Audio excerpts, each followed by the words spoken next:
घर पर सबसे बड़ी मुश्किल ये आती है कि आप बीफ दानेदार कोरमा नहीं बना पाते हैं। अगर आप चाहते हैं कि दानेदार बीफ कोरमा किस तरह से तैयार किया जाए, तो आज की इस वीडियो में तमाम डिटेल बताई जाएगी और एक मुकम्मल रेसिपी शेयर की जाएगी 1 किलो देगी बीफ कोरमा की, कि घर पर आप दानेदार कोरमा किस तरह से बना सकते हैं। असद पकवान सेंटर का ये मोबाइल नंबर है, यहाँ से ये रेसिपी सिखाई जा रही है। आप वीडियो पर मौजूद मोबाइल नंबर पर इनसे कांटेक्ट कर सकते हैं। तो भाई देखें, सबसे पहले 1 किलो बीफ देगी कोरमा के हिसाब से बात की जाए तो यहाँ पे दही ऐड करना है और दही 750 ग्राम ऐड करना है। अब 4 से 5 मिनट के लिए इसको अच्छी तरह से फेंट लें, या कह लें कि अच्छी तरह से मिक्स करना है।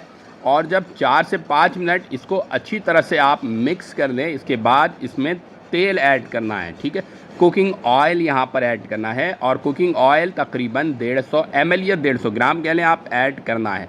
कुकिंग ऑयल ऐड करने के बाद 4 से 5 मिनट के लिए मज़ीद आपने इसको अच्छी तरह से मिक्स करना है। अब तक फ्लेम ऑन नहीं हुआ है। तो भाई शेफ़ का शुक्रिया ज़रूर अदा किया कीजिए जिन्होंने इतनी अच्छी रेसिपी आप लोगों से शेयर की है। अब यहाँ पे हल्दी 1 चाय के चम्मच ऐड कर देंगे। फिर इसके बाद बारी आती है पिसी हुई लाल मिर्च की, तो ये 1 खाने का चम्मच ऐड करना है। और फिर इसके बाद नमक की बात की जाए तो 1 खाने का चम्मच नमक ऐड करना है, या फिर अपने जायके के मुताबिक नमक ऐड करेंगे, क्योंकि बाज़ लोगों को नमक कम खाना पसंद होता है और बाज़ लोगों को नमक ज़्यादा पसंद होता है। अब छोटी इलायची 6 से 7 दाने ऐड कर देंगे, लौंग के 4 से 5 दाने ऐड कर देंगे, काली मिर्च के 8 से 10 दाने यहाँ पर ऐड कर देंगे। और फिर इसके बाद बारी आएगी अदरक लहसुन के पेस्ट की। तो भाई 2 खाने के चम्मच अदरक लहसुन का पेस्ट यहाँ पर ऐड करना है और भरकर ऐड करना है, और फिर इसके बाद देग में ऐड कर देना है। अभी तक फ्लेम ऑन नहीं किया गया है, पहले तमाम चीज़ें मिक्स करेंगे फिर फ्लेम ऑन करेंगे। अब ये मसाले क्योंकि बर्तन में भी रह गए हैं, थोड़ा सा पानी ऐड करके हम मज़ीद मसाले इसमें ऐड कर देंगे, ताकि बर्तन में जो मसाले रह गए हों वो भी देग के अंदर शामिल हो सकें। अब अच्छी तरह से 2 से 3 मिनट के लिए तमाम मसालों को इस दही के महलूल के साथ मिक्स कर लेंगे। और जब ये अच्छी तरह से मिक्स हो जाएगा तो इसके बाद इसमें आपने ऐड करना है गोश्त। यहाँ पे जो गोश्त का इस्तेमाल किया गया है वो गाय के गोश्त का इस्तेमाल किया गया है। हमने बीफ 1 किलो यहाँ पर लिया है। आप सेम रेसिपी मटन और चिकन के साथ भी तैयार कर सकते हैं। ठीक है, देखें कितना ज़बरदस्त किस्म की जो है ना गोश्त यहाँ पर इस्तेमाल किया गया है।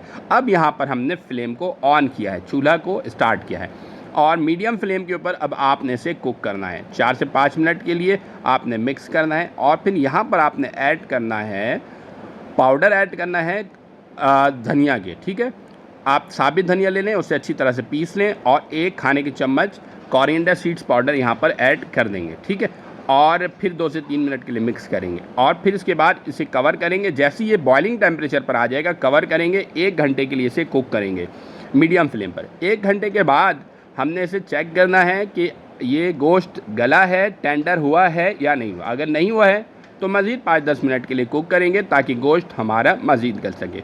अगर आपको लगता है कि गोश्त बिल्कुल नहीं गल रहा है तो मजबूरन आप यहाँ पर पानी ऐड कर सकते हैं, अदरवाइज़ कोरमा के अंदर पानी का इस्तेमाल नहीं किया जाता है। बट अगर गोश्त गलता ही नहीं है तो फिर पानी इस्तेमाल करना पड़ सकता है। बट जब भी आप पानी इस्तेमाल करेंगे तो आपको पानी खुश करना ज़रूरी है। अब यहाँ पे देखिए काले मिर्च और साबित ज़ीरा, इन दोनों को ना अच्छी तरह से कूट के पाउडर बना लेना है। अच्छा देखें, अब जब ये बिल्कुल खुश्क हो जाए, कुकिंग ऑयल सेपरेट हो जाए, तो फिर इसके बाद बाकी मसाले भी यहाँ पर ऐड करना है। यहाँ पे सबसे पहले ऐड करना है तली हुई प्याज।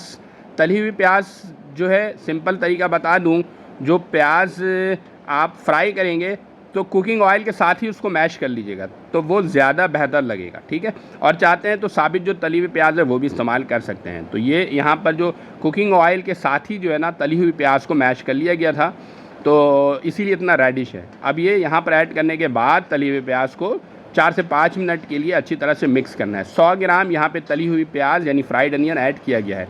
अब इसको अच्छी तरह से भूनना है हाई फ्लेम के ऊपर, तो यहाँ पर ये दाने बनने का अमल शुरू हो जाएगा। तेज़ फ्लेम के ऊपर चम्मच से इस तरह से अगर आप इसे मिक्स करेंगे तो दाने बहुत ज़बरदस्त तैयार होंगे, और कंटिन्यूसली इस तरह से आपने इसे मिक्स करना है तो दाने आपके बहुत अच्छे आना शुरू हो जाएंगे।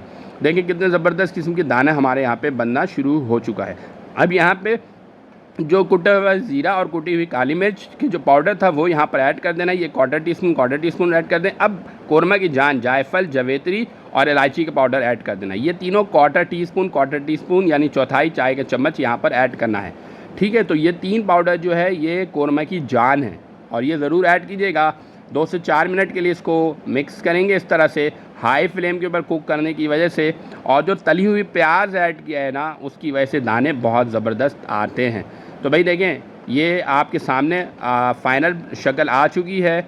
अब हमने इसके फ्लेम को जो है ना ऑफ़ कर लेना है और फिर हमारी बहुत ज़बरदस्त किस्म की जो है ना बीफ देगी दानेदार कोरमा की रेसिपी तैयार हो जाएगी। इसके बाद हम इसे एक अच्छे से बर्तन में निकाल लेंगे। देखें कितनी ज़बरदस्त 1 किलो देगी बीफ कोरमा की रेसिपी तैयार हुई है। मोबाइल नंबर वीडियो में और डिस्क्रिप्शन बॉक्स में मेंशन कर दूंगा, आप वहां पर जाकर असद पकवान सेंटर से कांटेक्ट कर सकते हैं। आज के लिए इतना ही, हमें दीजिए इजाज़त। अपना रखिएगा बहुत सारा ख्याल, दुआ में ज़रूर हमें याद रखिएगा। एक और न्यू वीडियो के साथ एक बार फिर हाजिर होंगे। हमें दीजिए इजाज़त। अल्लाह हाफिज़।